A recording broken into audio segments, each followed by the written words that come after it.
प्रल्हादश्चास्मि दैत्यानां कालः कलयतामहं मृगाणां च मृगेन्द्रोऽहं वैनतेयश्च पक्षिणां.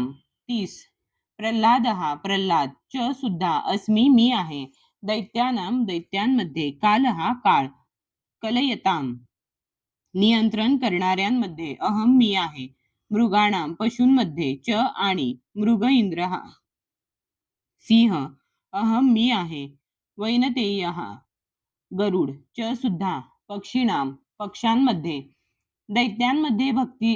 दैत्यांमध्ये भक्तराज प्रल्हाद मी आहे, दमन करणाऱ्यांमध्ये काळ मी आहे, पशूंमध्ये सिंह मी आहे आणि पक्ष्यांमध्ये गरुड मी आहे. तात्पर्य: दिती आणि अदिती या दोन भगिनी आहेत. अदिती पुत्रांना आदित्य तर दिती पुत्रांना दैत्य असे म्हटले जाते. सर्व आदित्य हे भगवंतांचे भक्त आहेत आणि दैत्य हे नास्तिक आहेत. प्रल्हादाचा जन्म जरी दैत्य कुळामध्ये झाला होता तरी तो बालपणापासून महान भगवत भक्त होता. त्याला आपल्या भक्तीमुळे आणि दैवी गुणांमुळे श्रीकृष्णांचा प्रतिनिधी मानण्यात येते. नियंत्रक तत्वे अनेक आहेत, परंतु काळाच्या ओघामध्ये भौतिक विश्वातील प्रत्येक वस्तूचा ऱ्हास होतो. म्हणून काळ हा श्रीकृष्णांचे रूप आहे.